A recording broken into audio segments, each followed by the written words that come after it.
ओम शांति। पिता परमात्मा को, ईश्वर को भाग्य विधाता कहा जाता है। तो भगवान परम पिता परमात्मा सतयुग से पहले कलयुग के अंत में आकर के हम बच्चों का भाग्य बनाने के लिए स्वयं आते हैं। जैसा टीचर होता है, पढ़ाने वाला होता है, वैसा ही बच्चे को लायक बना सकता है। यहाँ तो परम पिता परमात्मा इस सृष्टि पर आकर के अपने बच्चों का भाग्य ऐसा बनाते हैं जो सारे कल्प में हम सब आत्माओं का भाग्य का सितारा चमकता रहता है और हम सदा विश्व के आगे एक पूजनीय रूप में प्रत्यक्ष होते हैं। भाग्य विधाता और भगवान और भाग्य, भगवान कैसा भाग्य बनाएगा? तो बाप परम पिता परमात्मा आकर के संसार का सबसे ऊंच पद हमें देते हैं। नर से श्री नारायण, नारी से लक्ष्मी, जिसमें सारे ही गुण और सारी शक्तियाँ, सारी विशेषताएं, सारी प्राप्तियां समाई हुई हैं। और सबसे बड़ा जो है आत्मा में धर्म का बल, जिसे सत्यता का बल कहा जाता है। आत्मा सत्यता में टिक जाती है, तो इसलिए कहा जाता है गॉड इज ट्रुथ, परमात्मा सत्य है। सत्यता को ही दूसरे शब्दों में धर्म कहा जाता है। सत्य की सदा विजय होती है, तभी कहते हैं सत्यमेव जयते। तो परम पिता परमात्मा हमें आकर के बहुत गहराई से बताते हैं कि आत्मा में असत्यता कहाँ से आई।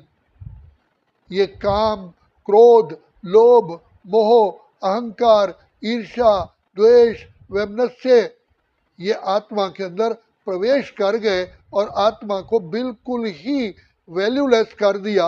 और जैसे कि एक मनुष्य पॉइजन को ग्रहण करता है तो मनुष्य की मृत्यु हो जाती है, वो उठने लायक ही नहीं रहता।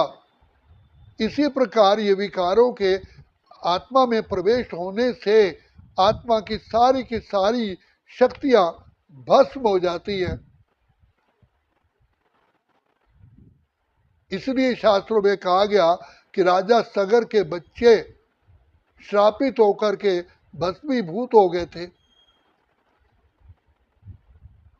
तो जब भागीरथ को पता चला कि हमारे पूर्वज सारे भस्म हो चुके हैं, तो उसको मालूम पड़ा केवल गंगा जल ही इनको सुरजीत कर सकता है।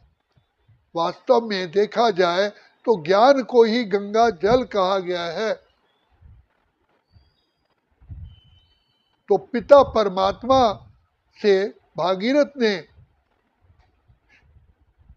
उसको मनाया और जहाँ जहाँ भागीरथ जाता गया, ज्ञान की गंगा से उनके सारे पूर्वज फिर से जागृति में आ गए।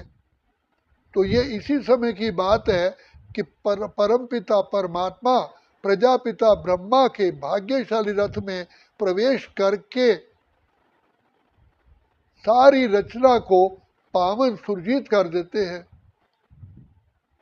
देखा जाए श्री नारायण का राज्य सतयुग से प्रथम से चलता है और श्री कृष्ण ही स्वयं नारायण बनते हैं और नारायण की सारा परिवार, सारी प्रजा इन 5 विकारों के वश होकर के भस्मीभूत हो जाती है। तो श्री नारायण की आत्मा भी स्वयं भी तमो प्रधान हो जाती है। उसी के तन में परमात्मा प्रवेश करते हैं, उसी का रथ लेते हैं वही भाग्यशाली रथ है। अर्थात प्रजापिता ब्रह्मा के तन में प्रवेश करके सारी आत्माएं जो उसके कुल की थी उन सब को सुरजीत करते हैं। इसलिए सत्यनारायण की कथा की आरती में कहा गया कि बूढ़ा ब्राह्मण बन के आयो कंचन महल कियो।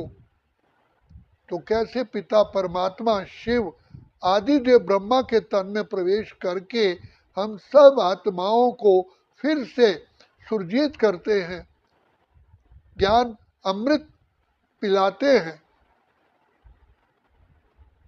यही ज्ञान है जिससे हम सदा के लिए भाग्यवान बन जाते हैं। तो जिसको पिता परमात्मा कहते हैं, बच्चे तुम्हें बैकुंठ की, सुखधाम की, हेवन की, बहिष्ठ की, स्वर्ग की, क्षीर सागर की प्राप्ति होती है। स्वर्ग में हर प्रकार के सुख होते हैं। वहाँ इच्छा मात्रम अविद्या, इच्छा क्या होती है ये शब्द ही नहीं है, ये भी अविद्या है। तो पिता परमात्मा भाग्य विधाता स्वयं बच्चों का भाग्य बनाने के लिए इस समय पर हमें सहज ज्ञान और सहज राजयोग की शिक्षा देते हैं, हमें अपनी पहचान देते हैं, घर की पहचान देते हैं, हमें अपने अनादि काल और आदि काल की स्मृति दिलाते हैं, सारे चक्र का ज्ञान देते हैं।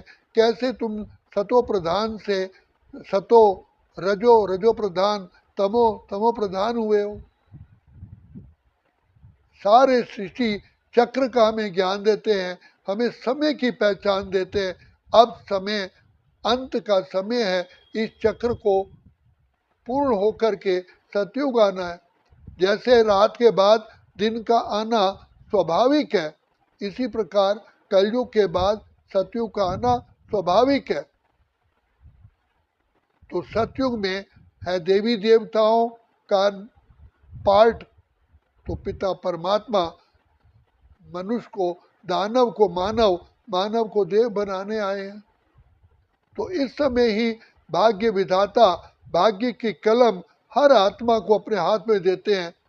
शिक्षा सबको बराबर देते हैं, लेकिन आत्मा अपने पुरुषार्थ से ही, अपनी शिक्षा से ही योग्यता को प्राप्त करती है और उस अनुसार ही उसको सतयुग त्रेता में अपना पद प्राप्त होता है। पिता परमात्मा शिक्षा सबको बराबर एक जैसी देते हैं, लेकिन पाने वाली हर आत्मा अपने आप नंबरवार है।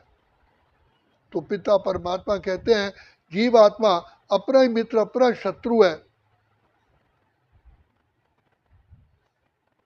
शिक्षक क्लास में हर बच्चे को शिक्षा वही देते हैं, लेकिन बच्चे जितनी शिक्षा को ग्रहण करते हैं उस अनुसार ही उनका नंबर होता है, उस अनुसार ही पास होते हैं। तो भाग्य विधाता भगवान स्वयं भाग्य बनाने के लिए हम आत्माओं को सबसे पहले पावन करते हैं, अपने साथ कनेक्शन जोड़ करके, योग सिखा करके हमारे जन्म जन्म का जो विष है विकारों का, उसे भस्म कराते हैं। ये ऐसा घातक विष है जिससे आत्मा कौड़ी जैसी बन जाती है। तो बाप आकर के कांटे से फूल, कौड़ी से हीरा, कंगाल से सरताज, पतित से पावन हमें डबल ताजधारी बनाते हैं और बना रहे हैं। भगवान के आने का समय इस सारे चक्र में निश्चित है, क्योंकि परमात्मा एक ही बार इस सृष्टि पर आते हैं और वो भी अति साधारण रूप में। कोई भी व्यक्ति आराम से पिता परमात्मा से मिल सकता है और उनकी शिक्षाओं को धारण करता है। तो बाप आकर के हमें कहते हैं कैसे तुम देवता थे, फिर सूर्यवंशी, चंद्रवंशी, वैश्यवंशी, शूद्रवंशी बने, अब मैं शूद्रों को आकर के ब्राह्मण बनाता हूँ और ब्राह्मण ही तो देवता बनते हैं। ब्रह्मा की संतान ही ब्राह्मण है। तो पिता परमात्मा ब्रह्मा तन में प्रवेश करके हमको ब्राह्मण बनाते हैं। इसलिए ब्राह्मणों को द्विज कहा है, एक जन्म में दूसरा जन्म। पहले हम शूद्र थे, अब हम ब्राह्मण बने, हमारा नया जन्म हुआ है। तो ब्राह्मण ही त्रिनेत्री, ब्राह्मण ही त्रिकालदर्शी, ब्राह्मण ही मास्टर सर्वशक्तिवान है। तो पिता परमात्मा इस समय पर हमको मनुष्य देवता बनाने का से पहले ब्राह्मण बनाते हैं। और इसलिए गुरु ग्रंथ साहब में कहा गया, मनुष्य देवता किए कर्त न लागे वार। परमात्मा इस समय पर ही आकर के मनुष्य देवता बनाते हैं, लेकिन परमात्मा का कार्य अभी ही, और भाग्य बना सकते तो अभी, अभी नहीं तो कभी भी नहीं, क्योंकि चांस एक बार ही मिलता है।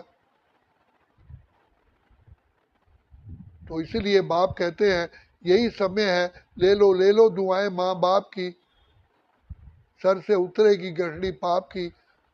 हम द्वापर कलयुग में तो अज्ञानता की नींद सोए रहे, तो बाप कहते हैं तूने रात गंवाई सोए के, दिवस गंवाया खा के, हीरे जैसा जन्म मूलक कौड़ी बदले खोए ने।